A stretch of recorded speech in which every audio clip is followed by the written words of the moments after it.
نحمده ونصلي على رسوله الكريم أما بعد فأعوذ بالله من الشيطان الرجيم بسم الله الرحمن الرحيم يا أيها الذين آمنوا توبوا إلى الله توبة نصوحا صدق الله العظيم وقال رسول الله صلى الله عليه وسلم الدنيا سجن المؤمنين وجنة الكافرين أو كما قال عليه الصلاة والسلام আল্লাহ পাকের দরবারে লাখো কোটি শুকর যে আল্লাহ পাক আপনাকে আমাকে দয়া করে মায়া করে আজকে এই জান্নাতের বাগানে জান্নাতের মেহমান হিসেবে আসার জন্য বসার জন্য তৌফিক দান করেছেন।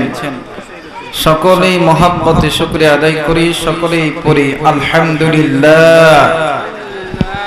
অগণিত দরুদ সাল্লাম বর্ষিত হোক যে নবী ইমামুল মুরসালিন খাতামুন নবিয়্যিন রাহমাতাল লিল আলামিন সেই আখিরি জামানার নবীর প্রতি মহব্বতে অন্তর থেকে দরুদ পড়ি, সকলেই পড়ি সাল্লাল্লাহু আলাইহি ওয়াসাল্লাম। আমার ভাইরা, আল্লাহ পাকের দরবারে লাখো কোটি শুকর যে আল্লাহ আমার মতন একজন জাহিল মূর্খ গুনাহগারের জবান থেকে পবিত্র কোরআনুল কারীমের একটি আয়াত, অসংখ্য হাদিস থেকে ছোট্ট একটি হাদিস তেলাওয়াত করার তৌফিক দান করেছেন। আমিও শুকরিয়া আদায় করছি আলহামদুলিল্লাহি রাব্বিল আলামিন। আমি যে আয়াতে কারিমা তেলাওয়াত করেছি, আল্লাহ পাক রব্বুল আলামিন বলেন ইয়া আইয়ুহাল্লাযীনা আমানু, হে আমার ঈমানদার বান্দা বান্দীগণ, তুবু ইলাল্লাহি তাওবাতান নাসুহা, আমি আল্লাহর কাছে তওবা করো, আমি আল্লাহর কাছে মাফ চাওয়ার মতন মাফ চাও, আমি আল্লাহ তোমাদেরকে মাফ করে দিব। একটু আওয়াজ করে বলা যাবে না সুবহানাল্লাহ? আমার ভাইরা, এখানে আপনি আমি আমরা যারা এসেছি, আলেম উলামা, ইমাম মুয়াজ্জিন, আম পাবলিক, ডাক্তার, মাস্টার, ইঞ্জিনিয়ার, চাকরিজীবী, যত ধরনের মানুষ আমরা আছি, একজন মানুষ বলতে পারবেন যে হুজুর আমার জিন্দেগির জমিনে গুনাহ নাই। গুনাহ ছাড়া এমন কোন মানুষ নাই। আমি হুজুর আমারও গুনাহ আছে, আরেকজন আলেম আরেকজনেরও গুনাহ আছে। গুনাহ ছাড়া এমন কোন মানুষ নাই।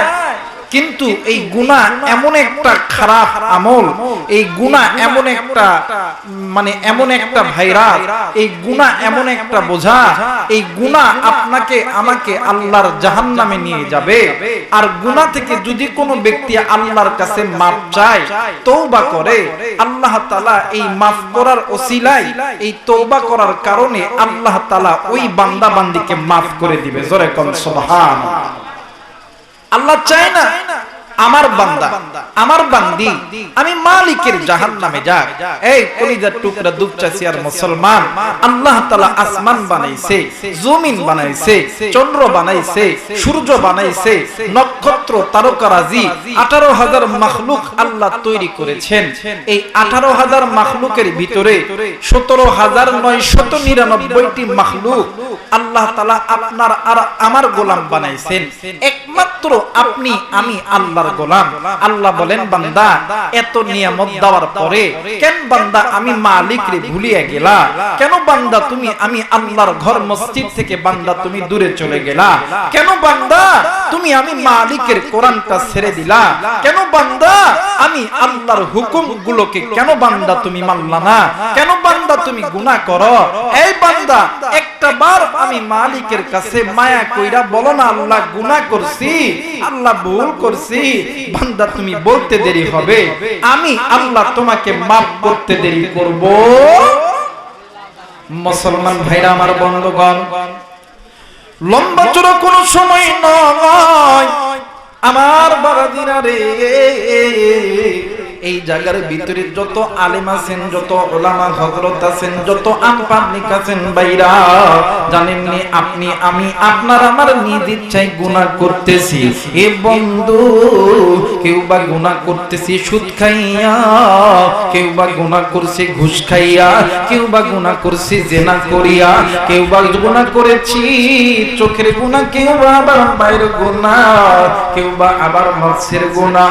আপনার আমার পুরো জিন্দেগি গুনাহ আর গুনাহ। বান্দা শুনে নাও, শুনে নাও, আপনার আমার গুনার বোঝা যত তার চাইতো আমার আল্লাহর রহমতের দুয়ার বড় তত। একটু আওয়াজ করে বলেন সুবহানাল্লাহ। মুসলমান ভাইরা আমার বন্ধুগণ, নাম শুনছেন হযরত আবু বকর রাদিয়াল্লাহু তাআলা আনহু। বাবাজি, এই হযরত আবু বকর রাদিয়াল্লাহু তাআলা একদিন আল্লাহর নবীর দরবারের দিকে যাইতেছিলেন। ইতিমধ্যে হঠাৎ করে নজর কইরা দেখে একটা রাস্তার ভিতরে একজন ব্যক্তি কেমন জানি মা মরার মতন ডুকরে ডুকরে কান্দে।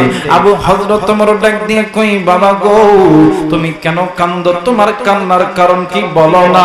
ডাক দিয়ে কই, হুজুর আমি কান্দি আমার দুঃখে, আমার দুঃখে।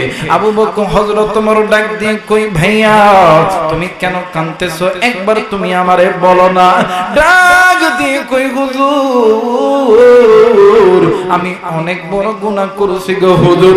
বগুড়ার বাবা দিরারি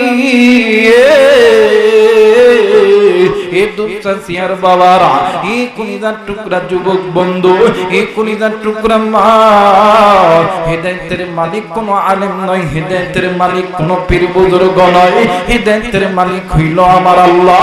ইন্নাকা লা তাহদি মান আহবাবতা ওয়ালাকিন্নাল্লাহা ইয়াহদি মান ইয়াশা। হেদায়েতের মালিক কে? জোরে বলতে হবে, হেদায়েতের মালিক কে? মুসলমান বন্ধুরে আমার ভাইরা, আমার বাবাজিরা রে, হযরত ওমর রাদিয়াল্লাহু তাআলা আনহু ডাক দিয়ে কই, ভাইয়া তুমি যেহেতু গুনাহ করছো, তুমি নবীর দরবারে চলো না, তুমি নবীরে বলবা, আমার নবী কোনো না কোনো সমাধান দিয়ে দিবে। এ বন্ধু, এইবারে হযরত ওমর রাদিয়াল্লাহু তাআলা আনহু ওই ব্যক্তিকে লইয়া নবীর দরবারে গেছে। আল্লাহর নবী ডাক দিয়ে কই, ওমর রে তোমার মতন একটা পাষাণ দিলের মানুষের চোখে কেন কান্না? হযরত ওমর ডাক দিয়ে কই, নবী গো আমি কাঁদতেছি আমার এই ভাইয়ের কান্না দেখিয়া। একটু আওয়াজ করে বলেন সুবহানাল্লাহ। আমার ভাইরা দেখবেন শুক্রবারের দিন সানি খুতবার ভিতরে উলামা হযরত পড়েন, আরহামু উম্মতি বি উম্মতি আবু বকর ওয়া আশাদ্দুহুম ফি আমিরিল্লাহিল আমার।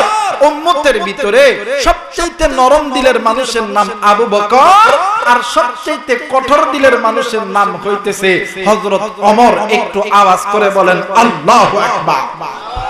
এই ওমরের মতন একজন পাশাল দিনের মানুষ কাঁদতেছে। দেখবেন এলাকায় যদি কোনো মানুষ মারা যায়, এলাকায় যদি কোনো মানুষ মারা যায়, ওই বাড়িতে যে দেখবেন যে মানুষগুলো কান্না করে, তার চেহারার দিকে তাকানো মাত্রই অটোমেটিক আপনার চোখের কোণায় পানি চলে আসে। কি আসে না বাবা? আসে না? এই কান্না দেখে হযরত ওমরও কান্দে। আল্লাহর নবী ডাক দিয়ে কই, ওমর ওই সাহাবী কাঁদতেছে, কান্নার কারণ কি? আল্লাহর নবী ডাক দিয়ে কই, ওমর কারণ কি? ওমর ডাক দিয়ে কই, নবী গো আপনি জিজ্ঞেস করেন ওই সাহাবী কেন কান্না করে। আল্লাহর নবী ডাক দিয়ে কই, ও ভাইয়া তুমি যে কাঁদতেছো তোমার কান্নার কারণ কি? ওই ব্যক্তি ডাক দিয়ে কই, ইয়া রাসূলুল্লাহ, ইয়া হাবিবাল্লাহ, আমি অনেক বড় গুনাহ করছি। আল্লাহর নবী ডাক দিয়ে কই, এই সাহাবী তোমার গুনার বোঝা কি আল্লাহর আসমান জমিনের চাইতে বড়? সাহাবী ডাক দিয়ে কই, হুজুর আমার মনের বিশ্বাস হইল আমার গুনার বোঝা আল্লাহর জান্নাত জাহান্নামের চাইতে বড়। আল্লাহর নবী কই, কি রে? নবী বলতেছে, কই কে ওটা? এর গুনার বোঝা নাকি জান্নাত জাহান্নামের চাইতে বড়? আল্লাহর নবী আবার বলতেছেন, এই সাহাবী তোমার গুনার বোঝা কি আল্লাহর আসমান জমিনের চাইতে বড়? সাহাবী বলতেছিলেন, হুজুর আমার গুনার বোঝা আসমান জমিনের চাইতে বড়। আল্লাহর নবী খামোশ হয়ে গেছেন। নবীজি কিছুক্ষণ পরে ডাক দিয়ে কই, সাহাবী এবার বলো তুমি কি গুনাহ করছো? আমার ভাইরা সাহাবী ডাক দিয়ে কই, নবী গো ইয়া রাসূলুল্লাহ, ইয়া হাবিবাল্লাহ, আমি যে গুনাহ করছি এই গুনার কথা শুনলে আপনি অবাক হয়ে যাবে। এ বন্ধু আল্লাহর নবী ডাক দিয়ে কই, সাহাবী আমি শুনতে চাই, বলো তুমি কি গুনাহ করেছো বাবা? কলিজার টুকরা যুবক বন্ধুরি, কলিজার টুকরা মা, কলিজার টুকরা বোন, কলিজার টুকরা বাবাজি, মোবাইল থেকে রেকর্ড করে নিয়ে যান গো বাবা। আমি এই জায়গা থেকে যাওয়ার পর এই বয়ান তুমি তোমার মানুষের কানে লাগায়া তুমি শুনবা। হেদায়েতের মালিক হইল আমার আল্লাহ। সাহাবী ডাক দিয়ে কই নবী গো, ইয়া রাসূলুল্লাহ, ইয়া হাবিবাল্লাহ, আমার দৈনন্দিনের আমার রুজি রোজগারের আপদ হইল এই এলাকার ভিতরে যদি কোনো মানুষ মারা যায়, রাত্রি যখন গভীর হয়ে গেল নবীজি, আমি ওই কবরটি খনন করি, ওই কবরের ভিতর থাইকা ওই মৃত ব্যক্তির